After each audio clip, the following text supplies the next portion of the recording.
നീ ഡിവോഴ്സ് ചെയ്യുന്നതിൽ എനിക്ക് ഒട്ടും തന്നെ പ്രശ്നമില്ല. പക്ഷെ നീയും ഡീറ്റെയിൽസ് എല്ലാം തന്നെ ചോർത്തി കൊടുത്തിട്ടുണ്ടായിരുന്നല്ലോ. എതിർ കമ്പനിയിലെ ചെയർമാൻ നിനക്ക് എത്ര തുകയാണ് നൽകിയത്? സത്യം പറ, ആ ഒരു അഴിമതിക്ക് എന്നെ അല്ലായിരുന്നോ ടാർഗറ്റ് ചെയ്തിട്ടുണ്ടായിരുന്നതെന്നൊക്കെയാണ് മുത്തശ്ശൻ ചോദിക്കുന്നത്. ഈ ഒരു അഴിമതി മുത്തശ്ശനെ തന്നെയായിരുന്നു ടാർഗറ്റ് ചെയ്തിട്ടുണ്ടായിരുന്നത്. പക്ഷെ ഇതിന് പിന്നിൽ ഞാനല്ല. ഈ ഒരു അഴിമതിയൊക്കെ ചെയ്ത സോങ്ങിനെ സപ്പോർട്ട് ചെയ്തിട്ടുണ്ടായിരുന്നത് ഡയറക്ടർ ജോയ് ആയിരുന്നു. സോങ്ങും ഡയറക്ടർ ജോയും ഫ്രണ്ട്സ് ആണ്. കഴിഞ്ഞ 5 വർഷമായിട്ട് സോങ് ഇതുപോലെ അഴിമതിയൊക്കെ കാണിച്ചു കഴിഞ്ഞപ്പോഴത്തേക്കും അതെല്ലാം തന്നെ കണ്ടില്ല എന്ന് നടിച്ചിട്ടുണ്ടായിരുന്നത് ഡയറക്ടർ ജോയ് ആണ്. പക്ഷെ ഡയറക്ടർ ജോ തനിച്ചാണ് ഇതൊക്കെ ചെയ്തതെന്ന് ഞാൻ വിശ്വസിക്കുന്നില്ല. അയാൾക്ക് പിന്നിൽ മറ്റാരോ ഉണ്ട്. ആ വ്യക്തി തന്നെയാണ് മുത്തശ്ശനെ അഴിമതിയിലൊക്കെ കൊടുക്കുകയും എന്നെ കുറ്റക്കാരനാക്കുകയും ചെയ്തിട്ടുണ്ടായിരുന്നത്. ഹ്യുൻവൂനും പിന്നിലുള്ള ആളെ കണ്ടെത്തുവാനായിട്ട് ഇതുവരെ സാധിച്ചിട്ടില്ല എന്നൊക്കെ മുത്തശ്ശനെ അറിയിച്ച് കഴിയുമ്പോഴത്തേക്കും ഇവർ സംസാരിക്കുന്ന എല്ലാ കാര്യങ്ങളും തന്നെ ഓൺസിംഗും കേട്ടിട്ടൊക്കെ ഉണ്ടായിരുന്നു. അതുകൊണ്ട് ഓൺസിംഗും ഡയറക്ടർ ജോയിനെ കോൾ ചെയ്ത് എത്രയും വേഗം ഈ രാജ്യം തന്നെ വിട്ടു പോകണമെന്നും ഹ്യുനോ നിന്റെ പിന്നാലെ തന്നെ ഉണ്ട് എന്നും അറിയിക്കുകയാണ്. ചേട്ടൻ പണ്ട് ക്വീൻസ് ഗ്രൂപ്പിന്റെ കുറെ സ്റ്റോക്സ് ഒക്കെ മേടിച്ചിട്ടുണ്ടായിരുന്നു. പക്ഷേ ഹ്യുൻവു ഡിവോഴ്സ് ചെയ്യുവാൻ പോകുകയാണെന്നൊക്കെ അറിഞ്ഞപ്പോഴത്തേക്കും സ്റ്റോക്സിന്റെ പ്രൈസ് ഒക്കെ കുറയുന്നത് കൊണ്ട് തന്നെ അതെല്ലാം തന്നെ വിറ്റിട്ടുണ്ടായിരുന്നു. ഇപ്പോഴാകട്ടെ ഹ്യുൻമുവും ഹെയ്നും ഏകദേശം ഒന്നിച്ച മട്ടാണല്ലോ. അതുകൊണ്ട് തന്നെ വീണ്ടും സ്റ്റോക്സ് ഒക്കെ മേടിക്കുകയാണ് ചേട്ടനും. ഒരു ദുസ്വപ്നമൊക്കെ കണ്ടിട്ടുണ്ടായിരുന്നത് കൊണ്ട് തന്നെ ഹ്യുനുവിനെ അമ്മയും കോൾ ചെയ്യുന്നു. പക്ഷെ ഫോണൊക്കെ എടുക്കുന്നത് ഹെയ്ന്റെ അമ്മയായിരുന്നു. ഹ്യുനു ഡിവോഴ്സ് ചെയ്യാൻ പോകുകയാണെന്നുള്ള കാര്യമൊക്കെ നിങ്ങൾക്ക് അറിയാമായിരുന്നോ എന്നൊക്കെ ഹെയ്ന്റെ അമ്മ ചോദിക്കുമ്പോഴത്തേക്കും സാധാരണയായിട്ട് കപ്പിൾസ് ഒക്കെ വഴക്ക് കൂടുന്നത് നമ്മൾ സ്ഥിരം കാണുന്നതാണല്ലോ. അതുകൊണ്ട് തന്നെ ഞങ്ങളും അതൊന്നും കാര്യമാക്കിയില്ല എന്നായിരുന്നു ഹ്യുനുവിന്റെ അമ്മയും മറുപടിയൊക്കെ പറഞ്ഞിട്ടുണ്ടായിരുന്നത്. അവർ രണ്ടുപേരും അധികം കാലം ഒന്നിച്ചു പോക്കുകയില്ലെന്ന് ഈ വിവാഹത്തിന്റെ അന്ന് തന്നെ ഞാൻ പറഞ്ഞതല്ലേ. അത് നിങ്ങളല്ലേ ഇവർ നന്നായി ജീവിക്കുമെന്നൊക്കെ പറഞ്ഞിട്ടുണ്ടായിരുന്നത്. ഏറ്റവും ഒടുവിൽ ഞാൻ പറഞ്ഞതുപോലെ തന്നെ നടന്നില്ലേ എന്നൊക്കെ പറഞ്ഞ് എന്റെ അമ്മയും ദേഷ്യപ്പെട്ട് ഫോണൊക്കെ കട്ട് ചെയ്യുന്നു. എന്തായാലും അവർ ഡിവോഴ്സ് ചെയ്യാൻ പോകുകയാണെന്ന് മനസ്സിലാക്കുന്ന ചേട്ടനും സ്റ്റോക്സ് എല്ലാം തന്നെ വിൽക്കുന്നു. അച്ഛന്റെ ഫ്രൂട്ടായിട്ടുള്ള പിയർ കഴിക്കാതെ അതിന് പകരമായിട്ട് ഹെയിൻ കഴിച്ചിട്ടുണ്ടായിരുന്നത് എതിർ സ്ഥാനാർത്ഥിയുടെ ഫ്രൂട്ടൊക്കെ ആയിട്ടുള്ള ആപ്പിൾ ആയിരുന്നല്ലോ. അതുകൊണ്ട് തന്നെ നമുക്ക് ഇതിൽ നിന്നും ഒരു സൊല്യൂഷൻ എന്ന രീതിക്ക് ഹെയിനെ ഒന്നും കൂടി വിളിച്ചു വരുത്തിയിട്ട് അവളെ കൊണ്ട് പിയർ ഒക്കെ കഴിപ്പിക്കാം. അത് കൂടാതെ എതിർ സ്ഥാനാർത്ഥിയുടെ വീഡിയോ ഒക്കെ നമുക്ക് ഡിലീറ്റും കൂടി ചെയ്യാം. അങ്ങനെ വരുമ്പോഴത്തേക്കും നമ്മൾ വിചാരിച്ച രീതിയിലൊക്കെ കാര്യങ്ങൾ പോകുമെന്നാണ് അച്ഛന്റെ അടുത്തും സുഹൃത്തുക്കളൊക്കെ പറഞ്ഞു കൊടുക്കുന്നത്. അപ്പോഴായിരുന്നു ചേട്ടനും അവിടെ എത്തുന്നത്. എന്തായാലും ഇതൊന്നും മറച്ചു വെച്ചിട്ട് കാര്യമില്ലല്ലോ എന്ന് വിചാരിച്ച് ഡിവോഴ്സിന്റെ കാര്യം ചേട്ടനും എല്ലാവരും തന്നെ അറിയിക്കുന്നു. പക്ഷേ വാർത്തയൊക്കെ കേട്ട് കഴിയുമ്പോൾ തന്നെ അച്ഛന്റെ ബോധവും പോകുകയാണ്. അച്ഛന്റെ കൂടെയുള്ള ആളും എങ്ങനെയാണ് ഈ ഒരു സിറ്റുവേഷനൊക്കെ ഓവർകം ചെയ്യുവാൻ സാധിക്കുക എന്ന രീതിയിൽ ഒരു ക്ലാസ് എടുത്ത് കൊടുക്കുകയാണ്. ആദ്യം നമ്മൾ കാര്യത്തിന്റെ ഗൗരവമൊക്കെ മനസ്സിലാക്കുക. ഡിവോഴ്സ് പേപ്പറൊക്കെ അവർ കൈമാറിയോ എന്ന് അയാളും ചേട്ടന്റെ അടുത്ത് ചോദിക്കുമ്പോഴത്തേക്കും ചേട്ടനും ഇല്ലായിരിക്കും എന്നൊരു മറുപടിയൊക്കെ നൽകുന്നു. രണ്ടാമത്തെ കാര്യം എന്ന് പറഞ്ഞിട്ടുണ്ടെങ്കിൽ ഇപ്പോൾ കാര്യങ്ങൾ എത്രത്തോളം മോശമാണെന്ന് മനസ്സിലാക്കുകയും ഇനി എത്രത്തോളം മോശമാകാൻ സാധ്യത ഉണ്ടെന്നൊക്കെ തിരിച്ചറിയുകയും ചെയ്യുന്നതാണ്. അതുകൊണ്ട് തന്നെ ആർട്ടിക്കിൾസ് എന്തെങ്കിലുമൊക്കെ പുറത്തിറങ്ങിയോ എന്നൊക്കെ ആൾ ചോദിക്കുമ്പോഴത്തേക്കും ഇതുവരെ ഇറങ്ങിയിട്ടില്ലെങ്കിലും ഉടനെ തന്നെ ഇറങ്ങുന്നതായിരിക്കുമെന്ന് ചേട്ടനെ അറിയിക്കുന്നു. മൂന്നാമത്തെ കാര്യം എന്ന് പറയുന്നത് നമ്മൾ ഏത് രീതിയിലുള്ള തീരുമാനം എടുക്കുന്നു എന്നതാണ്. ഏതൊക്കെ കാര്യങ്ങൾ നമ്മൾ ഉൾക്കൊണ്ടു എന്നും ഏതൊക്കെ കാര്യങ്ങൾ ഇല്ലാതാക്കിയെന്നും ഇപ്പോൾ തന്നെ തീരുമാനിക്കേണ്ടതായിട്ടുമുണ്ടെന്ന് അയാൾ പറഞ്ഞും കൊടുക്കുന്നു. ഹ്യുനുവിന്റെ അമ്മയ്ക്ക് എല്ലാ സത്യങ്ങളും അറിയാമായിരുന്നു. എന്നിട്ട് പോലും അതൊക്കെ മറച്ചു വെച്ചിട്ടാണ് ഹെയ്ൻ അവരുടെ നാട്ടിൽ പോയപ്പോഴത്തേക്കും അവൾ ഫുഡ് കഴിക്കുന്ന വീഡിയോ ഒക്കെ ഇട്ടിട്ടുമുണ്ടായിരുന്നത്. എന്തായാലും ഹ്യുനുവിന്റെ അമ്മ ചെയ്തത് വളരെ മോശമായിട്ടുള്ള ഒരു കാര്യമാണെന്നാണ് ഹെയ്ന്റെ അമ്മ പറയുന്നത്. അപ്പോൾ അവിടേക്ക് എത്തുന്ന ആന്റിയും സൊൽഹി ഇരിക്കുന്നത് കാണുമ്പോഴത്തേക്കും അതൊന്നും തന്നെ ഇഷ്ടപ്പെടുന്നില്ലെങ്കിൽ പോലും ഹെയ്ന്റെ അമ്മയോട് കാര്യങ്ങളൊക്കെ ചോദിച്ചു മനസ്സിലാക്കുകയാണ്. ആന്റി അല്ലേ എപ്പോഴും ഹ്യൂമനെ സപ്പോർട്ട് ചെയ്തൊക്കെ സംസാരിച്ചുകൊണ്ടിരുന്നത്. ആന്റിക്ക് ശരിക്കും ആളുകളുടെ സ്വഭാവം മനസ്സിലാക്കുവാനുള്ള കഴിവില്ല. അതുകൊണ്ടാണ് ആന്റിനെ എല്ലാ ഹസ്ബൻഡുമാരും ഉപേക്ഷിച്ചു പോയിട്ടുണ്ടായിരുന്നതെന്നൊക്കെയാണ് അമ്മ ഇപ്പോൾ പറയുന്നതും. ഇവിടെ പറ്റിക്കപ്പെട്ടത് ഞാൻ മാത്രമാണെന്നൊന്നും പറയുവാനായിട്ട് കഴിയുകയില്ല.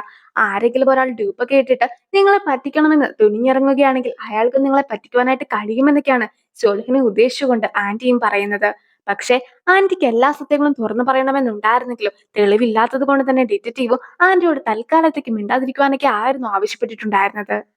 സൊൽഹയ്ക്ക് ഒരു മകൻ ഉള്ളത് കൊണ്ട് തന്നെ രഹസ്യമായിട്ട് അവർ ഉറപ്പായിട്ടും മകനെ സപ്പോർട്ട് ചെയ്യുന്നുണ്ടായിരിക്കും. അതുകൊണ്ട് തന്നെ നമ്മൾ അതിന്റെ ഡീറ്റെയിൽസ് ഒക്കെ കണ്ടെത്തി തെളിവോടുകൂടി തന്നെ സൊൽഹിനെ പിടിക്കണം. അതുവരെ നീയും കാത്തിരിക്കണമെന്നൊക്കെ ഡിറ്റക്റ്റീവ് പറഞ്ഞത് കൊണ്ട് തന്നെ വ്യോംചയും ഇപ്പോൾ ആ ഒരു തെളിവൊക്കെ കിട്ടുവാനായിട്ട് കാത്തിരിക്കുകയാണ്. ഹെയ്ൻ ആകെ പ്രശ്നമായിട്ടിരിക്കുന്ന ഒരു സമയമാണല്ലോ ഇത്.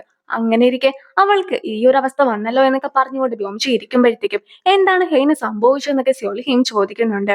അവൾ ഒരുപാട് വർക്കൊക്കെ ചെയ്യുന്ന കൂട്ടത്തിലല്ലേ, ഞാൻ അത്രയും മാത്രമേ ഉദ്ദേശിച്ചുള്ളൂ എന്നൊക്കെ പറഞ്ഞ് ആന്റി പോകുന്നുണ്ടെങ്കിൽ പോലും അതിന് പിന്നിൽ എന്തൊക്കെയോ ഉണ്ടായിരുന്നു എന്നൊക്കെ സൊൽഹിക്കും തോന്നുന്നുണ്ട്. വഴിയിൽ വെച്ച് ആന്റിയും ഹിനുവിനെ കാണുന്നുണ്ടെങ്കിൽ പോലും അവനോട് സംസാരിക്കാനായിട്ട് കൂട്ടാക്കുന്നില്ല. ഹെയ്നും ഡിവോഴ്സ് പേപ്പേഴ്സിലൊക്കെ സൈൻ ചെയ്തിരിക്കുകയാണ്. പക്ഷെ എന്ന് ഡിവോഴ്സിന് അപ്ലൈ ചെയ്യണമെന്നൊക്കെ അവൾ തീരുമാനിക്കുമെന്ന് കൂടി ഹ്യുൻമുവിന്റെ അടുത്ത് പറയുന്നു. ഹ്യുൻമുവിനും അതെല്ലാം തന്നെ സമ്മതമായിരുന്നു. ആന്റി ഒരുപാട് ഡിവോഴ്സ് കേസിനൊക്കെ കൊടുത്തിട്ടുണ്ടായിരുന്നതാണല്ലോ. പക്ഷെ ആന്റിയൊക്കെ കൊണ്ടുവന്നിട്ടുണ്ടായിരുന്നതിനേക്കാളും വലിയ അഡ്വക്കേറ്റ്സിനൊക്കെ വെച്ചിട്ടായിരിക്കും ഞാനും ഈ ഒരു കേസൊക്കെ വാദിക്കുക. നിനക്ക് കിട്ടാവുന്നതിൽ വെച്ച് ഏറ്റവും വലിയ ശിക്ഷയൊക്കെ ഞാനും മേടിച്ചു തരുന്നതായിരിക്കും എന്നൊക്കെ ഹെയ്ൻ പറയുമ്പോഴത്തേക്കും ഹിനുവോ ആകട്ടെ, നീ എന്ത് ചെയ്താലും ഉൺസങ്ങിന്റെ അടുത്ത് അധികം കമ്പനി ആക്കുവാനായിട്ട് പോകാത്തതാണ് നല്ലത്. കുറെ കൊല്ലമായിട്ട് നീയുമായിട്ട് ഒരടുപ്പവും ഇല്ലാതിരുന്ന ഉൺസിംഗ് ആകട്ടെ പെട്ടെന്നൊരു ദിവസം വന്നിട്ട് നിനക്കും സൂചോളിനും വലിയ പദ്ധതികളൊക്കെ കൊണ്ടുവന്നു തന്നു. അവന്റെ ഉള്ളിൽ മറ്റെന്തൊക്കെയോ പദ്ധതികൾ ഉണ്ട് എന്ന് ഞാൻ സംശയിക്കുന്നു. നമ്മൾ ഹണ്ടിങ്ങിനൊക്കെ പോയ സ്ഥലത്ത് നിന്നും എനിക്ക് ഒരു ഡാഷ് കാം ഫുട്ടേജ് ഒക്കെ ലഭിച്ചിട്ടുണ്ടായിരുന്നു. ഞാനും അതൊരു കടയിലൊക്കെ കൊടുത്തു. പക്ഷെ പെട്ടെന്നൊരു ദിവസം ആ ഒരു കടക്കാരൻ കടയൊക്കെ പൂട്ടി പോയിട്ടുണ്ടായിരുന്നു. ഞാനും ചെക്ക് ചെയ്ത് കഴിഞ്ഞപ്പോഴത്തേക്കുമാണ് ഏറ്റവും ഒടുവിലായിട്ട് ആ ഒരു കടയിൽ വന്നിട്ടുണ്ടായിരുന്ന ആളും ഉൺസിംഗ് ആണെന്നൊക്കെ മനസ്സിലാക്കിയത്. അതുകൊണ്ട് തന്നെ നീ അവനെ അത്രയ്ക്കങ്ങ് വിശ്വസിക്കേണ്ടെന്നൊക്കെ ഹിനുവോ പറയുമ്പോഴത്തേക്കും ഒരു പക്ഷെ അതേ കടയിലെ കസ്റ്റമർ ആയിട്ട് ആയിക്കൂടെ ഉൺസിംഗ് എത്തിയതെന്നൊക്കെയാണ് അവൾ ചോദിക്കുന്നത്. ഇത്രയും ചെറിയ കാര്യങ്ങൾ കൊണ്ട് ഒരിക്കലും ഒരാളെ കുറ്റപ്പെടുത്തുവാനായിട്ട് സാധിക്കുകയില്ല എന്നും അവൾ പറയുന്നു. പിന്നെ എന്നെ അത്രയ്ക്ക് എളുപ്പത്തിലൊന്നും പറ്റിക്കുവാനായിട്ട് സാധിക്കുകയില്ല എന്നൊക്കെ ഹെയ്ൻ പറയുമ്പോഴത്തേക്കും നിന്നെ ഞാൻ പറ്റിച്ചിട്ടില്ലായിരുന്നോ, ഒരിക്കൽ കൂടി നീ ഒരിക്കലും പറ്റിക്കപ്പെടരുതെന്നാണ് അവനെ അറിയിക്കുന്നത്. ഹെയ്ൻ സ്ഥിരമായിട്ട് കഴിക്കുന്ന ഫുഡ് അല്ലാതെ മറ്റു ഫുഡൊക്കെ കഴിക്കുകയും പിന്നീട് വളരെ ഫാൻസി ആയിട്ടുള്ള ആഭരണങ്ങളും മറ്റുമൊക്കെ ഇട്ടുകൊണ്ട് ഓഫീസിലേക്ക് പോകുകയും ചെയ്യുന്നു. ആ ഒരു മാലയും മറ്റുമൊക്കെ സ്റ്റാഫ്സ് എല്ലാവരും തന്നെ ശ്രദ്ധിച്ചിട്ടുണ്ടായിരുന്നു. ഇപ്പോൾ സ്റ്റാഫ്സുമായിട്ട് സെക്രട്ടറിനെ ഒരു മീറ്റിംഗ് ഒക്കെ വിളിച്ചിരിക്കുകയാണ്. പുതിയതായിട്ട് വന്നൊരു സ്റ്റാഫിന്റെ അടുത്തും സെക്രട്ടറിനെ പറയുകയാണ് അവൾ ഏറ്റവും കൂടുതൽ അപ്സെറ്റ് ആയിട്ടിരിക്കുന്ന സമയങ്ങളിലാണ് ഇതുപോലെ ഫാൻസി ആയിട്ടുള്ള ഡ്രസ്സും മറ്റുമൊക്കെ ഇടാറുള്ളത്.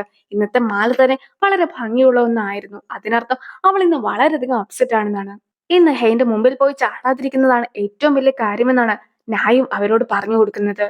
ഒരു സ്റ്റാഫ് കോഫിയുമായിട്ട് വരുമ്പോഴത്തേക്കും അവരുടെ തന്നെ കൈ തട്ടിയിട്ട് അവിടെ ഉണ്ടായിരുന്ന ഫയൽസിലും മറ്റും എല്ലാം തന്നെ ആ ഒരു കോഫിയും വീഴുന്നു. സ്റ്റാഫും ഹെയ്ൻ ഇപ്പോൾ ദേഷ്യപ്പെടുമെന്നൊക്കെ വിചാരിക്കുന്നുണ്ടെങ്കിൽ പോലും ഹെയ്നും ഞാനിപ്പോൾ നോക്കിക്കൊണ്ടിരിക്കുന്ന റിപ്പോർട്ടൊക്കെ വളരെ മോശമാണ്. നീയും ഇപ്പോൾ ഇവിടെ കോഫി ഒഴിച്ചെങ്കിൽ പോലും ഈ രണ്ട് കാര്യങ്ങൾ കൊണ്ടും ഞാൻ ഒരിക്കലും ദേഷ്യപ്പെടുകയില്ല. ഞാൻ മറ്റൊരു കാരണം കൊണ്ട് തന്നെ വളരെയധികം ദേഷ്യപ്പെട്ടിരിക്കുകയാണ്. അതുകൊണ്ട് തന്നെ ഈ രണ്ട് ചെറിയ കാര്യങ്ങളൊക്കെ കൊണ്ട് ഒരിക്കലും ഞാൻ ദേഷ്യപ്പെടുകയില്ല എന്നാണ് ഹെയ്ൻ പറയുന്നതും. അങ്ങനെ ഹെയ്ൻ അവളെ പറഞ്ഞു വിട്ടിട്ടുണ്ടായിരുന്നെങ്കിൽ പോലും ഹെയ്ൻ ദേഷ്യപ്പെടാതിരിക്കുമ്പോഴത്തേക്കുമാണ് ഏറ്റവും കൂടുതൽ പേടി തോന്നുന്നതെന്നായിരുന്നു ആ സ്റ്റാഫും ബാക്കിയുള്ള സ്റ്റാഫ്സിന്റെ അടുത്ത് പറഞ്ഞു കൊടുക്കുന്നത്. ഹെയ്ൻ പറഞ്ഞത് പ്രകാരം ഓഡിറ്റിംഗ് ടീമൊക്കെ ഹ്യുനുവിന്റെ ഡിപ്പാർട്ട്മെന്റിൽ എത്തിയതിനു ശേഷം അവിടെ ഉണ്ടായിരുന്ന എല്ലാ ഫയൽസും എടുത്തുകൊണ്ടൊക്കെ പോകുന്നു. അതുകൊണ്ട് തന്നെ ഹെയ്നും ഹ്യുനുവും തമ്മിൽ എന്തോ വലിയൊരു പ്രശ്നമൊക്കെ നടക്കുകയാണെന്ന് അവിടെയുള്ള സ്റ്റാഫ്സിന് എല്ലാവർക്കും തന്നെ മനസ്സിലാകുന്നു. ഹെയ്നും ജർമ്മനിക്ക് പോകുന്നതിന് മുമ്പായിട്ട് തന്നെ കുറേയധികം പ്രൊജക്ട്സ് ഒക്കെ അക്സെപ്റ്റ് ചെയ്തതായിരുന്നെങ്കിൽ പോലും ഇപ്പോൾ ആകട്ടെ അവൾ അതെല്ലാം തന്നെ റിജക്ട് ചെയ്യുകയാണ്. ഹെയ്ന്റെ ഹ്യുനുവിന്റെ സെക്രട്ടറിമാരാകട്ടെ ഹ്യുനുവും ഹെയ്നും പരസ്പരം കാണാതിരിക്കുവാനായിട്ടാണ് നമ്മളിപ്പോൾ ശ്രമിക്കേണ്ടത്. അവർ കണ്ടുമുട്ടുകയാണെങ്കിൽ കൂടുതൽ പ്രശ്നം ഉണ്ടാക്കുമെന്നൊക്കെ പറഞ്ഞ് അവർ രണ്ടുപേരും എവിടേക്കൊക്കെയാണ് പോകാൻ പ്ലാൻ ചെയ്തിട്ടുള്ളതെന്നൊക്കെ നോക്കുന്നു. അങ്ങനെ നോക്കുമ്പോഴത്തേക്കുമാണ് രണ്ടുപേരും ഒരേ ഹോട്ടലിൽ ഒരേ സമയത്ത് പോകുന്നുണ്ടെന്നൊക്കെ മനസ്സിലാക്കുന്നത്. ഒരേ സമയം ആയതുകൊണ്ട് തന്നെ രണ്ടുപേരെയും രണ്ട് ലിഫ്റ്റ് വഴി വിടാമെന്നും രണ്ടുപേരും രണ്ട് ഹോട്ടലിലൊക്കെ പോകട്ടെ എന്നും സെക്രട്ടറിമാര് തീരുമാനിക്കുന്നു. ഹ്യുനുവും കുറെ പേപ്പേഴ്സ് ഒക്കെ നോക്കിയിരിക്കുന്നു. ഹ്യുനു പറഞ്ഞ കാര്യങ്ങളൊക്കെ ഹെയ്നെയും ഹെയ്ൻ പറഞ്ഞ കാര്യങ്ങളൊക്കെ ഹ്യുനുവിനെയും അവരുടെ സെക്രട്ടറിമാരും അറിയിക്കുന്നു. ഉടനെ തന്നെ പൂട്ടിക്കാമെന്ന രീതിയിലേക്ക് ഹെയ്ൻ വിചാരിച്ചിട്ടുണ്ടായിരുന്ന കടകളുമായി ബന്ധപ്പെട്ട് കുറച്ച് അപ്രൂവലൊക്കെ നടത്തുവാനായിട്ടുണ്ട് എന്നും അതൊക്കെ പെട്ടെന്ന് ചെയ്തില്ല എങ്കിൽ പെനാൽറ്റി എന്ന രീതിക്ക് മൂന്നിരട്ടി തുകയൊക്കെ അടയ്ക്കേണ്ടതായിട്ട് വരുമെന്നും ഹ്യുനുവു നായിനെ പറഞ്ഞ് അയച്ചിട്ടുണ്ടായിരുന്നു. പക്ഷെ ഹെയ്നും പെനാൽറ്റിക്ക് അടയ്ക്കുവാനായിട്ട് തയ്യാറാണെന്നും മറ്റു ചില പ്രശ്നങ്ങളൊക്കെ കണ്ടെത്തിക്കൊണ്ട് വരുവാനും പറഞ്ഞിട്ട് കിമ്മിനെയും പറഞ്ഞയക്കുന്നു. ജാപ്പനീസ് റെസ്റ്റോറന്റിൽ പോയി സുഷിയൊക്കെ കഴിക്കാമെന്നായിരുന്നു ഹിനു പ്ലാൻ ചെയ്തിട്ടുണ്ടായിരുന്നത്.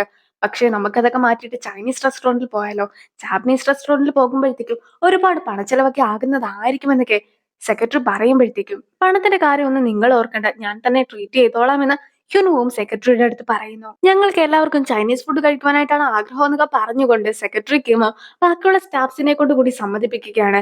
എല്ലാവർക്കും ജാപ്പനീസ് ഫുഡൊക്കെ കഴിക്കുവാനായിട്ടാണ് താല്പര്യമെങ്കിൽ പോലും ഇപ്പോൾ അതൊക്കെ തുറന്നു പറയുകയാണെങ്കിൽ ഒരു പക്ഷേ സെക്രട്ടറിക്കും വെറുതെ വിട്ടെന്നിരിക്കുകയില്ല. എന്തായാലും ഹേൻ ജാപ്പനീസ് ഫുഡ് കഴിക്കാൻ പോകുന്നത് കൊണ്ടായിരിക്കാം നമ്മളോട് പോകേണ്ടെന്ന് പറഞ്ഞിട്ടുണ്ടായിരുന്നതെന്നൊക്കെ സ്റ്റാഫ്സും പരസ്പരം ചാറ്റ് ചെയ്യുന്നു.